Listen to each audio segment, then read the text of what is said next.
Hello అండి. అందరూ ఎలా ఉన్నారు? నేనైతే చాలా బాగున్నాను. మీరు కూడా అందరూ బాగున్నారు కదా! బాగున్నారని అనుకుంటున్నాను. బాగుండాలని మనస్ఫూర్తిగా కోరుకుంటాను. Welcome to my channel KBT life style vlogs. నేను మీ భారతిని. ఈరోజు వీడియోలో నిన్న గ్యాస్ అయిపోయిందని చెప్పాను కదా! 2 కట్టెల పొయ్యి మీద వంట మొత్తం ఎలా కంప్లీట్ చేశానో ఈ వీడియోలో చూపిస్తున్నాను. వీడియో అయితే చాలా బాగుంటుంది. లాస్ట్ వరకు చూసి మీకు ఈ వీడియో ఎలా అనిపించిందో ఖచ్చితంగా కామెంట్లో చెప్పండి. వీడియో నచ్చితే మాత్రం లైక్ చేయండి. నా ఛానల్ ఇంకా సబ్స్క్రైబ్ చేసుకోకపోతే ప్లీజ్ సబ్స్క్రైబ్ చేసుకొని వీడియోస్ చూడండి. యూట్యూబ్ కొత్తగా ఇచ్చిన హైప్ కూడా ఖచ్చితంగా ఇవ్వండి. నేను తెల్లవారి 6 గంటలకైతే లేసాను. లేచిన తర్వాత నాకు కొన్ని పనులు ఉంటాయి కదా, అవి కంప్లీట్ చేసుకున్న తర్వాత ఇంటి ముందు అయితే వాకిలి చిమ్మేసుకుంటున్నాను. ఈ వాకిలి చిమ్మేసుకునేటప్పటికి టైం అయితే 6:30 ఈ టైం అయితే అయ్యింది. ఇప్పుడైతే ఎండాకాలం కదా, 6 గంటలకనే లైట్గా ఎండ అయితే వచ్చేస్తుంది. 6 గంటలకు లేచినా సరే 7, 7:30, 8 గంటలకు లేచినట్టుగా అనిపిస్తుంది. అంటే అంత తెల్లవారైపోయి ఎండ అయితే వచ్చేస్తుంది 6 గంటలకేని.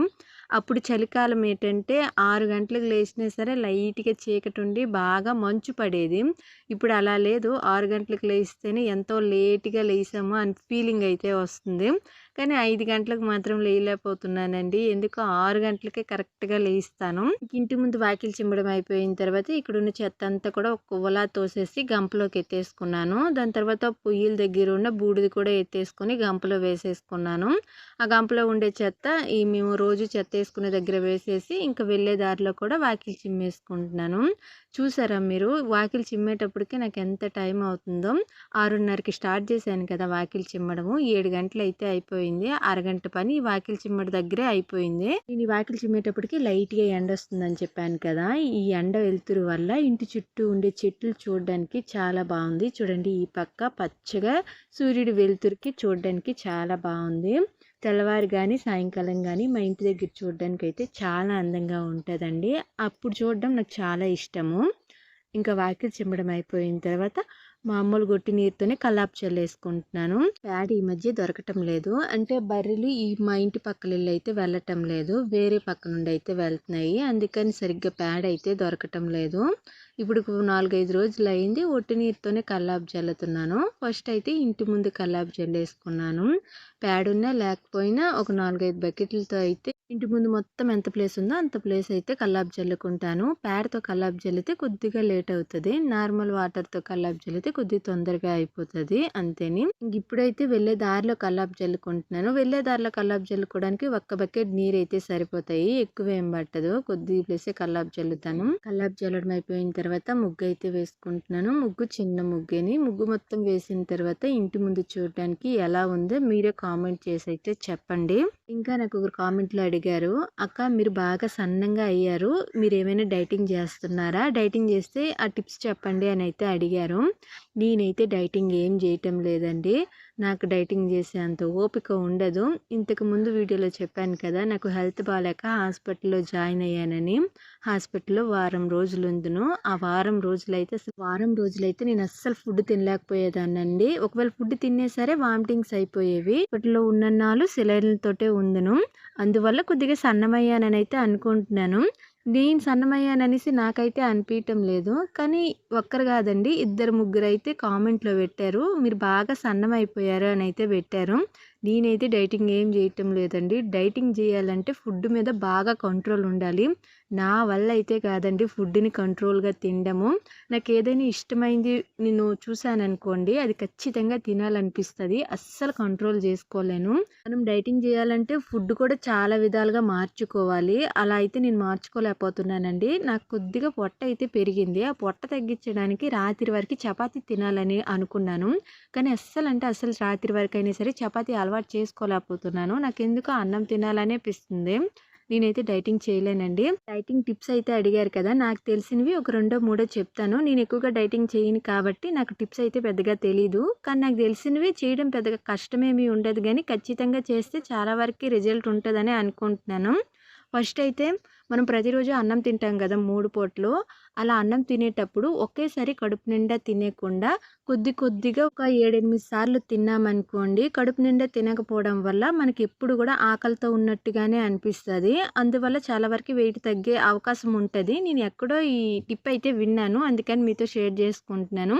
ఇంటికాడే ఉండి ఖాళీగా ఉండే వాళ్ళకైతే ఇది బాగా ఉపయోగపడతదండి. ఎక్కడికైనా బయటికి వర్క్ కోసమైనా, పని కోసమైనా వెళ్ళే వాళ్ళకైతే ఇది చేయడం కొద్దిగా కష్టము. ఇంగా సెకండ్ టిప్ అయితే నైట్ ఫుడ్ తింటాం కదా! ఆ ఫుడ్ 7 లోపల కంప్లీట్ చేసేయాలి. అంటే 6:30కి, 5 గంటలకి ఈ టైంలో ఫుడ్ తినేయాలి. 7 తర్వాత అసలు ఏమీ తినకూడదు. మంచినీరు తాగడం తప్ప. ఇది కూడా చాలా వరకి వర్క్ చేస్తదండి. ట్రై చేయండి. నేనైతే ఇప్పుడు దాకా ఎప్పుడు ప్రయత్నించలేదు. నేనివి ఎక్కడో విన్నవేనండి. మీకు ఉపయోగపడతాయని అయితే జెప్తున్నాను. ఇంకా రాత్రుళ్ళు చపాతీ గాని, రొట్టెలు గాని తింటే చాలా వరకు వెయిట్ తగ్గుతారు అని అంటున్నారు. నేనివి కూడా ఎక్కడో విన్నదని. చాలామందికి తెలిసే ఉంటది. ఇవైతే ట్రై చేయండి. సింపుల్‌గానే ఉంటాయి. కానీ నాలాటోళ్ళు మాత్రం చేయలేరండి. చెప్పాను కదా! ఫుడ్ మీద అయితే నాకు అస్సలు కంట్రోల్ ఉండదు. కానీ ఖచ్చితంగా సన్నంగా అవ్వాలి అనుకోని గట్టిగా ప్రయత్నించే వాళ్ళైతే ఇవి కూడా ఒకసారి ప్రయత్నించండి. ఇంకా ఎక్సర్సైజ్ చేస్తే తొందరగా సన్నబవుతారనేసి అయితే అంటారు. ఇవేనండి నాకు తెలిసినవైతే పెద్దగా తెలీదు. ఇంక నేనైతే వాకిలి చిమ్మేసి, కల్లాపు జల్లేసి, ముగ్గు వేసుకున్న తర్వాత పొయ్యి మంట అయితే వేసుకున్నాను. 2 పొయ్యిలు కూడా పొయ్యి మంట వేసుకున్నాను. ఒకే పొయ్యి మీద వంట మొత్తం చేయాలంటే లేట్ అయిపోతుంది. అంటే 10 గంటలకి ఈ టైంలో బాబుకి స్కూలుకి పంపించాలి కదా! 10 లోపుల వంట మొత్తం కంప్లీట్ అవ్వాలంటే కష్టమైపోతుంది. అందుకని 2 పొయ్యిలు కూడా మంట వేసేసుకొని 2 పక్కలు కూడా పెట్టేసుకొని అయితే వంట చేస్తున్నాను. ఒక పక్క ఫస్ట్ అయితే చట్నీ కోసము పల్లీలుని, పచ్చిమిరపకాయలు వేగించేసి చట్నీ చేసేసుకున్నాను. ఇంకో పక్క అయితే రాగి జావ పెట్టుకున్నాను. ఈరోజైతే టీ పెట్టలేదండి. మా అత్త ఇప్పుడేం వద్దులే పొయ్యి మీద అన్ని వంట అవుతుంది కదా! ఇప్పుడేం వద్దులే అనేసింది. అందుకనేసి తులసాకు టీ అయితే పెట్టలేదు. ఇంక రాగి జావ ఒక పక్క అయితే అవుతుంది. ఇంకో పక్క చట్నీ కోసం అన్నీ వేగిచ్చేసి అయితే పక్కకి తీసేసాను. ఇంక రాగి జావ అయిపోయిన తర్వాత రాగి జావ కూడా వేరే గిన్నెలోకి తీసుకొని చల్ల నీటిలో పెట్టుకున్నాను. రాగి జావ ఇలా వేరే గిన్నెలోకి ఎందుకు తీసుకుంటున్నానంటే చల్ల నీటిలో పెట్టాలంటే మసిది పెడితే అంత బాగుండదు కదా అనేసి వేరే గిన్నెలోకి తీసుకొని చల్ల నీటిలో పెట్టుకుంటున్నాను. ఇంక ఇప్పుడైతే దోస పిండి కలిపేసి పెట్టేసుకున్నాను. ఉప్పు వేసుకొని దోసలు వేసుకోవడానికి 2 పొయ్యిల మీద 2 పెనాలు అయితే పెట్టేసుకున్నానండి. మా మామయ్య ఏమో నూనె వేయకుండా చేస్తే దోసలు తింటారు. మా అత్తేమో ఖచ్చితంగా నూనె వేసి చేస్తేనే దోసలు తింటది. మా మామయ్య నూనె వేసి చేసినా సరే దోసలు తింటారు. కానీ షుగర్ వచ్చిన నుండి నూనె వేయకుండా దోసలు వేసుకొని తింటే చాలా మంచిదనేసి డాక్టర్ చెప్పారంట. అప్పటి నుండి నూనె వేయకుండానే నేను ఖచ్చితంగా మా మామయ్య వరకైతే దోస వేసి ఇస్తాను. మా అత్త నూనె వేయకుండా దోస వేసి ఇస్తే తినలేదండి. అందుకనేసి మా అత్త కోసం ఖచ్చితంగా నూనె వేసేసి దోసలు వేసి అయితే ఇస్తాను. మా మామయ్యకి ఒక్కరికే నూనె వేయకుండా నాన్ స్టిక్ పెనం పెట్టుకొని అయితే దోసలు వేస్తున్నాను. కట్టెల పొయ్యి మీద కదా! నాన్ స్టిక్ పెనం మీద అయితే పెద్దగా నూనె వేయకుండా అయితే దోసలు రావటం లేదండి. గ్యాస్ మీద వచ్చినంత బాగా అయితే కట్టెల పొయ్యి మీద రావటం లేదు. కానీ నూనె వేసి ఆ పక్క పెట్టున్నాను కదా ఇనప పెనము. ఆ పెనంలో అయితే పర్లేదు బాగానే దోసలు వస్తున్నాయి. అందుకనేసి ఆ పెనం మీదే అందరికీ అయితే దోసలు వేసేసాను. మా బాబుకి, నాకు, మా అత్తకైతే నూనె వేసి దోసలు వేశాను. మా మామయ్యకి ఒక్కరికి మాత్రమే నూనె వేయకుండా దోసలు వేశాను. మామయ్యకి ఒక 4, 5 వేశాను దోసలు అంతేని. దాని తర్వాత పెనం దించేసాను. చాలా లిమిట్‌గా తినాలండి. షుగర్ ఉంది కదా! ఎక్కువగా తింటే షుగర్ ఖచ్చితంగా పెరిగిపోతది. మా మామయ్య అయితే షుగర్ వల్ల రోజుకి ఒక 4, 5 సార్లు అయితే తింటారు. అంటే కొద్దిగా 4, 5 సార్లు అయితే తింటారు. ఒకేసారి కడుపు నిండా తినకుండా కొద్దిగా తింటారనమాట. దానివల్ల మా మామయ్యకి షుగర్ చాలా ఎక్కువగా కంట్రోల్‌లోనే ఉంది. అంతవరకు అయితే చాలా మేలండి. మా మామయ్య కొద్దిగా హెల్త్ వరకు అయితే కేర్ తీసుకుంటారు. హెల్త్ ప్రాబ్లమ్ ఉంది అనంటే ఎవరి హెల్త్ గురించి వాళ్ళు కేర్ తీసుకుంటేనే మనకి హెల్త్ ప్రాబ్లమ్ ఉంటే కొద్దిగానే కంట్రోల్‌లో ఉంటది. ఎంతసేపటికి పక్కన వాళ్ళు కేర్ తీసుకోవాలి అంటే మాత్రం అది చాలా కష్టమండి. మన హెల్త్ మీద మనకు కొద్దిగైనా కేర్ ఉండాలి. అప్పుడే హెల్త్ ప్రాబ్లమ్ ఏదైనా సరే కొద్దిగైనా కంట్రోల్ అవుతది. మా మామయ్య మాత్రం బాగా కంట్రోల్ చేసుకున్నారండి. నేను కూడా ఎంతవరకు ఫుడ్ చేయాలో అంతవరకు అయితే చేసి ఇస్తున్నాను. అంటే తెల్లవారి రాగి జావ, సాయంకాలం చపాతీలు చేయడము, కోడిగుడ్లు ఉడకబెట్టి ఇవ్వడము ఇవి నాకు వీలైనంత వరకు నేను చేసి పెడుతున్నాను. ఇంకా దోసలైతే ఒక 4, 5 దాకా మా మామయ్యకి ఏసేసిన తర్వాత ఆ పెనం దించేసుకొని బంగాళదుంపలైతే ఉడకబెట్టుకుంటున్నానండి. కూర చేసుకుంటున్నాను. బంగాళదుంప కూర అయితే చేస్తున్నాను. మొత్తం పొయ్యి మీద చేయడం వల్ల నాకు కొద్దిగా కష్టంగానే అనిపించిందండి. అంటే ఒక్క పొయ్యి మీద చేస్తే నాకు అంత కష్టమేమి అనిపించదు. కానీ 2 పొయ్యిల మీద చేయాలంటే కొద్దిగా కంగారుగా అనిపిస్తుంది. అదీ గాక 2 పొయ్యిల మీద చేసేటప్పుడు ఒక పొయ్యి మండుకునేటప్పుడు ఇంకో పొయ్యి ఆరిపోతుంది. అందువల్ల ఎక్కువగా పొగొచ్చేసి బాగా కళ్ళంతా మండిపోయి కొద్దిగా చిరాకుగా అనిపించిందండి. ఒక్క పొయ్యి మీద చేయడం అయితే అంత కష్టమేమి ఉండదు గానీ 2 పొయ్యిల మీద చేయాలంటే కొద్దిగా కష్టమేని. మెయిన్ కట్టెల పొయ్యి కాబట్టి గడి కారిపోతా ఉంటది. పద్దాక కట్టెలు ఎగదోసుకుంటా ఉండాలి, ఊపుకుంటా ఉండాలి. కొద్దిగా కష్టమేనండి 2 పొయ్యిల మీద ఒకేసారి చేయడము. కొన్ని పొయ్యిలు ఎలా ఉంటాయంటే కట్టెలు పెట్టేదానికి ఒక ఇది ఉంటది. 2 పక్కలైతే వండుకుంటా ఉంటది. అది బావుంటది. అమ్మ వాళ్ళ ఇంటికాడ అప్పుడైతే అలాంటిది ఉండేది.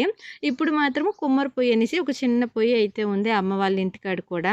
ఇంకా దోసలు వేయడం అయిపోయిన తర్వాత అత్త మామయ్యకి పెట్టేశాను. 2 పక్కల పెనాలు దించేసి ఒక పక్క అయితే బంగాళదుంపలు ఉడకేసుకుంటున్నాను. ఇంకో పక్క బాబు స్కూల్‌కి వెళ్తాడు కదా! వాడికి స్నానం చేపిచ్చడానికి వేడి నీరైతే పెట్టుకున్నాను. నేను వంట మొత్తం కూడా పొయ్యి దగ్గరే చేస్తున్నాను కదా! అందుకని వంటకు కావాల్సినవన్నీ కూడా కట్టెల పొయ్యి దగ్గరికైతే తెచ్చిపెట్టుకున్నాను. అంటే మంచినీరు బిందెతో తెచ్చిపెట్టుకున్నాను. ఇంకా ఉప్పు, కారం ఇవన్నీ ఉంటాయి కదా! అవన్నీ ఒక ట్రేలో పెట్టుకొనైతే అన్నీ పొయ్యి దగ్గర తెచ్చుకొనైతే పెట్టుకున్నాను. ఇలా అన్నీ దగ్గరుంటే వంట చేసుకున్నప్పుడు ఇబ్బంది ఉండదు. లేకపోతే పద్దాక ఇంట్లోకి వెళ్ళి రావడం వల్ల లేట్ అయిపోతుంది. పొయ్యి మీద ఉన్నవైతే మాడిపోతున్నాయి. అందుకని కావాల్సినవన్నీ కూడా ఫస్ట్ పొయ్యి దగ్గర తెచ్చి పెట్టుకొని దాని తర్వాత అయితే వంట స్టార్ట్ చేశాను. ఇంకా ఉల్లగడ్డ ఉడికేలోపు నేను ఉల్లగడ్డ కూరకు కావాల్సినవన్నీ కూడా కట్ చేసుకున్నాను. ఒక 3 టమాటాల దాకా సన్నగా కట్ చేసి పెట్టుకున్నాను. ఉల్లిపాయ, పచ్చిమిరపకాయ కూడా తాలింపు కోసం అయితే కట్ చేసి పెట్టేసుకున్నాను. ఇంకా వేడి నీరు బాగా వేడయిన తర్వాత పక్కకి దించేసుకొని కూర అయితే తాలింపు పెట్టేసుకుంటున్నాను. బంగాళదుంపలు కూడా ఇంకో పక్క అయితే ఆల్మోస్ట్ ఉడికిపోయాయి. ఇంకొక 5 నిమిషాలు ఉడికిపోతే సరిపోతది. ఈ పక్క అయితే కూర కోసం తాలింపు పెట్టేసుకుంటున్నాను. మాది గ్యాస్ అయిపోయి ఇప్పటికి 3 రోజులు అయిందండి. 3 రోజుల నుండి బుక్ చేస్తున్నాను. కానీ బుక్ అయితే అవ్వటం లేదు గ్యాసు. యుద్ధాలేమో ఎక్కడో ఏదో దేశంలో అవుతుంటే కొరత మాత్రం చూడండి మన దేశంలో కనిపిస్తుంది. అదే యుద్ధాలు జరిగే దేశాల్లో ఇంకెంత కొరత ఉంటదో చూడండి. ఇక్కడ మాత్రం గ్యాస్ వరకే కొద్దిగా ఇబ్బందిగా ఉంది. ఇంకా పెట్రోల్, డీజిల్ ఏదో కొద్దిగా ఇబ్బంది పడొచ్చు అని అంటున్నారు. అదే యుద్ధాలు జరిగే దేశాల్లో ఫుడ్‌కి అన్నిటికీ ఇబ్బందిగా ఉంటది కదా! యుద్ధం చేయడం వల్ల ఉపయోగం ఏముంటదో లేదో నాకు తెలీదు గానీ, యుద్ధాల వల్ల చాలా ప్రాణ నష్టము, ఎన్నో సంవత్సరాల నుండి కష్టపడి దాచుకున్న సంపద కూడా చాలా వరకి కోల్పోతామండి. ఆ సంపద మళ్ళీ సంపాదించాలంటే కొన్ని శతాబ్దాలైతే కష్టపడాలి. యుద్ధాలు మాత్రం కొన్ని నెలలు చేసి కొన్ని శతాబ్దాల నుండి దాచుకున్న సొమ్మంతా కూడా ఖర్చు పెట్టేస్తా ఉంటాము. యుద్ధాల వల్ల ఎవరు గెలుస్తారో, ఓడిపోతారో తెలీదు. ఎవ్వరు గెలిసినా, ఓడిపోయినా సరే, గెలిసినా సరే అసలు గెలిసినట్టే కాదండి. ఎందుకంటే గెలిసిన దేశానికి, ఓడిన దేశానికి నాకు తెలిసి సమానంగానే ప్రాణ నష్టము, ఆస్తి నష్టము, ఇంకా చాలా నష్టాలే ఉంటాయి. దానివల్ల ఉపయోగం అసలు ఏమీ ఉండదు. కానీ దేశాల మధ్య యుద్ధాలొచ్చాయనుకోండి అంత తొందరగా అయితే ఆగవండి. మినిమము వారాల్లో, నెలల్లోనే కొన్నైతే సంవత్సరాల్లోనే జరుగుతాయి. వాటి వల్ల చాలా అంటే చాలా నష్టపోతాము. కొంతమంది ఆకలితో కూడా చనిపోవాల్సొస్తది. అంత ఎక్కువగా నష్టాల్లోకైతే కూరుకుపోతామండి. మనం ఏదైనా యుద్ధం గానీ, ఇంకేదైనా సరే చేస్తున్నాము అంటే దానివల్ల ఎంతో కొంత మనకి ఫలితం అయితే ఉండాలి. అలా ఫలితం లేని పని ఎంత కష్టపడి చేసినా సరే శూన్యమేని. అందులో ఇలాంటి యుద్ధాలు మాత్రం పూర్తిగా శూన్యమండి. ఎవ్వరు గెలిసినా, ఓడినా సరే. నాకు యుద్ధము అని అంటే సరే ఎందుకో అది ఏ దేశంలో అయినా సరే ఎంత తొందరగా వీలైతే అంత తొందరగా ఆ యుద్ధం ఆగిపోతే బావుండు అనేసి నా మనసైతే బాగా కోరుకుంటదండి. నాకు యుద్ధాలంటే, దెబ్బలాటలన్నా సరే భలే భయము. అస్సలు ఎవరితో కూడా తగువుకి అసలు వెళ్ళను. వీలైనంత వరకు నేనే కాంప్రమైజ్ అయిపోతానండి. అది ఎందుకో నాకు తెలీదు. దెబ్బలాడుకోవాలి అంటే చాలా భయము. ఎక్కువగా వణుకొచ్చేస్తా ఉంటది. కొద్దిగా సెన్సిటివ్ ఎక్కువ అనమాట. అస్సలు దెబ్బలాడను. అందుకే యుద్ధాలన్నా సరే చాలా అంటే చాలా భయము. యుద్ధాలు ఏవైనా సరే చాలా వరకైతే ప్రాణ నష్టం నుండి స్టార్ట్ అవుతది. అంటే ఒక దేశమే ఇంకో దేశం మీద బాంబులేయడము, లేకపోతే ఇంకో దేశస్తుల్ని, మనుషుల్ని కాల్చి చంపడము, ఇలా ఏవైనా ఒకటి చేయడం వల్ల ఆ దేశానికి కోపమొచ్చి యుద్ధానికైతే వస్తారు. అలా చాలా వరకు యుద్ధాలైతే స్టార్ట్ అవుతాయి. మొన్న మనకి పాకిస్తాన్‌కి అలాగే యుద్ధం అయితే అయ్యింది. అది చాలా వరకి అందరికీ తెలిసే ఉంటది. ఇప్పుడు అవుతున్న యుద్ధం కూడా అలానే స్టార్ట్ అయ్యింది. నేను నా సబ్స్క్రైబర్లకి చెప్పాలనుకున్నది ఈ యుద్ధం ఎంతవరకు వీలైతే అంతవరకు తొందరగా ఆగిపోవాలని మనస్ఫూర్తిగా కోరుకోండి. యుద్ధం ఏ దేశం మధ్య అయినా జరగని, కానీ దాని ప్రభావము ప్రపంచంలో ఉండే ప్రతి దేశం మీద పడుతుంది. దానివల్ల ప్రతి దేశంలో ఉండే ప్రజలు కూడా ఎంతో కొంత ఎఫెక్ట్ అయితే అవుతారు. అందువల్ల తొందరగా యుద్ధం ఆగిపోవాలని అయితే కోరుకోండి. ఇంకా నా వంట అంతా కూడా కంప్లీట్ అయిపోయింది. వంట కోసం అంతా బయట పెట్టుకున్నాను కదా, అవన్నీ కూడా మళ్ళీ ఇంట్లో అయితే సర్దుకున్నాను. వంట అయితే పూర్తి కంప్లీట్ అయిపోయింది. పచ్చడి అయితే ఏమీ చేయలేదులేండి. ఉల్లగడ్డ కూర చేశాను కదా, మొన్న దంచిన పొడులు ఉన్నాయి కాబట్టి ఆ పొడులతో ఈ రోజు వరకు అయితే ఎలాగో నెట్టుకుంటాను. ఇంకా రేపు ఏమైనా గ్యాస్ వస్తే ఇంకా పచ్చడి ఏదైనా చేస్తాను, లేకపోతే పొయ్యి మీదే మళ్ళీ వంట అయితే చేసుకోవాల్సి వస్తుంది. గ్యాస్ అయితే ఇప్పుడు ప్రస్తుతానికి అయితే బుక్ కాలేదండి. బుక్ చేద్దామనే సరే అసలు గ్యాస్ బుకింగ్ నెంబర్ మీద టిక్ చేయగానే అదే నొక్కగానే అది దాని మట్టుకు అదే ఆగిపోతుంది. ఎన్నోసార్లు చేస్తే ఒక్కసారి ఏమో సర్వర్ ప్రాబ్లంగా ఉంది, మళ్ళీ మళ్ళీ ట్రై చేయండి అని చెప్తుంది. చాలాసార్లు ట్రై చేస్తున్నాను. బుక్ అయితే అది నా అదృష్టం అనుకోవాలి. లేకపోతే ఇంకా నాకు కట్టెల పొయ్యి మీద వంట చేసుకోవాల్సిందేని. ఇంకా వంట అయిపోయిన తర్వాత ఇల్లు తుడుచుకుంటున్నాను. మాది పల్లెటూరు కాబట్టి కట్టెలకి ఇబ్బంది లేదు కాబట్టి గ్యాస్ అయిపోయినా సరే నేను కట్టెల పొయ్యి మీద వండుకుంటున్నాను. అదే సిటీలో ఉండే వాళ్ళకి అసలు కట్టెల పొయ్యే ఉండదు. ఒకవేళ కట్టెల పొయ్యి ఉన్నా సరే కట్టెలు సరిగ్గా దొరకవు.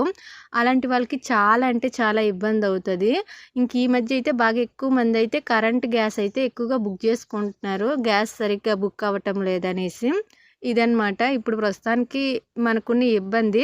ఇంకా ఇల్లు తుడిచేయడం అయిపోయిన తర్వాత మా మామయ్య ఏమో సపోటా కాయలు కట్ చేశారు. కట్ చేసినవన్నీ కూడా ట్రేలో వేస్తున్నారు. ఈ సపోటా కాయలన్నీ ఒక 5 కేజీల దాకా అవుతాయి అనుకుంటున్నాను. కొన్ని చిన్న చిన్న కాయలు కూడా కట్ చేసిస్తారు, అంటే లేత కాయలు కట్ చేసి ఇస్తే ఏంటంటే సరిగ్గా మాగవండి. ఒకవేళ మాగినా సరే చప్పగా ఉంటాయి, తినడానికి బాగుండవు. కానీ సపోటా కాయలు ఏవి ముదిరికాయలు ఏవి లేతకాయలు అసలు కనుక్కొనే లేము. అన్నీ ఒకేలా ఉంటాయి. అంటే ముదిరిపోయిన కాయలు ఏదో ఒక కలర్లోకి మారితే మనకు అర్థమవుతుంది. కానీ ముదిరికాయ ఒకేలా ఉంటుంది, లేతకాయ ఒకేలా ఉంటుంది. కనుక్కొని కట్ చేయడం అయితే కొద్దిగా కష్టమేని. ఇంకా మా మామయ్య రోజు రాత్రుల్లో పిట్టలు వచ్చి కోసుకొని వెళ్ళిపోతున్నాయి అనేసి ఎన్ని కాయలు మాగితే అన్ని కాయలు మాగుతాయి అనేసి చాలా వరకు కాయలు అయితే కోసేశారు. మరి చిన్న కాయలు అయితే వదిలేశారు, కానీ కొద్దిగా పెద్ద కాయలు అనిపించినవన్నీ కట్ చేసేసారు. ఇంకా అన్నీ కలిపేసి అయితే ఒక 5 కేజీల దాకా ఉన్నాయండి. ఆ కాయలన్నీ నేను ఒక కవర్లో వేసేసి కవర్కి బాగా గట్టిగా మూత కట్టేసి బియ్యం డబ్బాలో అయితే పెట్టుకుంటున్నాను. బయట పెడితే సరిగ్గా మాగటం లేదు, ఎక్కువ రోజులు పడుతుంది. ఇంకా బయట మాగేటప్పుడు ఏంటంటే కొద్దిగా చప్పగా అనిపిస్తున్నాయి. బియ్యం డబ్బాలో పెట్టి గాలి తగలకుండా మాగబెడితే కొద్దిగా తీయంగా తగులుతున్నాయి. అందుకని బియ్యం డబ్బాలో అయితే పెట్టేశాను. ఒక కవర్లోనే అన్నీ కట్టేశాను. 2 కవర్లు కట్టుంటే బాగుండేది. మళ్ళీ ఇంకో కవర్లో అయితే కడతాను. అన్నీ ఒక కవర్లో ఉంటే బాగోలేవు. గడ్డిలో పెట్టుంటే బాగుండేది, కానీ ప్రస్తుతానికి ఇంటికాడ గడ్డి లేదు. వేరే వాళ్ళ ఇంటికాడికి వెళ్ళి గడ్డి తీసుకురావాలా, ఎందుకులే అనేసి కవర్లో అయితే పెట్టేశాను. ఇంకా మా అత్త ఏమో బియ్యం కడిగేసి ఆరబెట్టేసి అయితే ఇసురుతుంది. ఎందుకు ఇసురుతుందంటే ఈ నూకతోని వడియాలు చేయాలని అయితే ఇసురుతుంది. ఇంక నెక్స్ట్ వీడియోలో నూకతో ఎలా వడియాలు చేయాలో ఇంట్లోని ఈజీ ప్రాసెస్లో అయితే చూపిస్తాను. మీరు ఆ వీడియో కూడా చూడండి, చూసి మీకు ఎలా అనిపించిందో రేపటి వీడియోలో అయితే చెప్పండి. రేపు కాదు నెక్స్ట్ వీడియోలో పెడతాను. అత్తేమో ఈ బియ్యం నిన్నే నానబెట్టేసి ఆరబెట్టింది, ఈరోజు అయితే ఇసురుతుంది. ఒక 2 కేజీల దాకా నానబెట్టిందని అయితే అనుకుంటున్నాను. అన్నీ ఇసిరీస్ అయితే అత్తయ్య పెట్టింది. చూడండి ఇదైతే నూకుండి, ఇంకా పిండి అయితే జల్లెడి పట్టలేదు, అందుకని పిండి నూక 2 కలిసి ఉన్నాయి. 2 దాంట్లో అయితే ఇసిరి అయితే పక్కకి తీసింది. మాకు తిరగలు ఉంది కాబట్టి మాకు ఎప్పుడు కావాలంటే అప్పుడు ఇలా ఇసురుకొని అయితే ఇడ్లీ రవ్వ ఇంట్లోనే తయారు చేసుకుంటాము. నూక కావాలి అన్నప్పుడు మాత్రం బియ్యం నానబెట్టుకొని ఇసురుకుంటూ ఉంటాము. ఇదైతే మంచి పని అండి, నాకు బాగా నచ్చుద్ది ఈ పని. ఇంకా నాకు ఇంట్లో పని అంతా అయిపోయిన తర్వాత గిన్నెలు అయితే దోముకుంటున్నాను. తెల్లవారు నుండి అసలు గిన్నెలు ఏమీ దోమలేదు, అంటే తెల్లవారు వంట స్టార్ట్ చేసిన నుండి ఇప్పుడు దాకా గిన్నెలు అన్నీ అలానే ఉన్నాయి. అన్నం తినడం అయిపోయిన తర్వాత మధ్యాహ్నము గిన్నెలు దోముతున్నాను. కొద్దిగా ఎక్కువగానే ఉన్నాయి, అవి కాక కొద్దిగా మసి సామాన్లు కొద్దిగా ఎక్కువగా ఉన్నాయి. ఇవన్నీ దోమినప్పటికీ ఒక గంట టైం అయితే పడుతుంది. మసి సామాన్లు దోమాలంటే కొద్దిగా ఎక్కువ టైం పడుతుంది, అంత తొందరగా అవ్వవు. మామూలు సామాన్లు అయితే కొద్దిగా తొందరగా అయిపోతాయి. ఈ సామాన్లన్నీ ఒక గంట ముందు అయితే నానబెట్టుకున్నాను, అంటే తినక ముందు నానబెట్టుకున్నాను. తినేసి వచ్చి అయితే గిన్నెలు దోముతున్నాను. బట్టలు అయితే ఈరోజు ఉతకాలని అనుకోవటం లేదు, కొద్దిగా బద్ధకంగా అనిపిస్తుంది. రేపు వీలైతే బట్టలు ఉతుక్కుంటాను. ఈ గిన్నెలు తోమడం అయిపోయిన తర్వాత ఒక గంట 2 గంటల సేపు అయితే రెస్ట్ దొరుకుతుంది. 2 గంటల సేపు మ్యాక్సిమం ఫోనే చూసుకుంటాను. చేస్తే ఎడిటింగ్ చేస్తాను, లేకపోతే రీల్స్ చూసుకొని టైంపాస్ చేసేస్తాను. ఇంకా ఇదనమాట నా డే మొత్తం అయితే ఇలా ఇంట్లో పనులు చేసుకుంటూ అయితే గడిచిపోయింది. ఇంకా మా ఇంటి పక్కనే ఈ బంతిపూల తోట అయితే వేసున్నారు. చూడడానికి బాగుందనేసి ఒక చిన్న వీడియో క్లిప్ అయితే తీశాను. బంతిపూలు అయితే బాగా పూసున్నాయండి. ఇంక ఈ వీడియో అయితే ఇంతేని. వీడియో మీ అందరికీ నచ్చిందని అనుకుంటున్నాను. వీడియో లాస్ట్ దాకా చూసారు కదా. మీకు ఈ వీడియో ఎలా అనిపించిందో ఖచ్చితంగా ఏదో ఒకటి కామెంట్లో పెట్టండి. వీడియో నచ్చుంటే ఖచ్చితంగా లైక్ చేసి సబ్స్క్రైబ్ చేసుకొని సపోర్ట్ చేయండి. చాలా తక్కువ మంది మాత్రమే హైప్ని లైక్ ఇస్తున్నారు. ప్లీజ్ లైక్ హైప్ ఖచ్చితంగా ఇవ్వండి. మీరు అలా ఇస్తేనే నా వీడియో ఇంకొద్ది మందికి రికమెండ్ అవుతుంది. ప్లీజ్ ఫ్రెండ్స్ సపోర్ట్ చేయండి. అందరూ బాగుండాలి, అందులో నేను ఉండాలని మనస్ఫూర్తిగా కోరుకుంటాను. Thank you. Bye bye.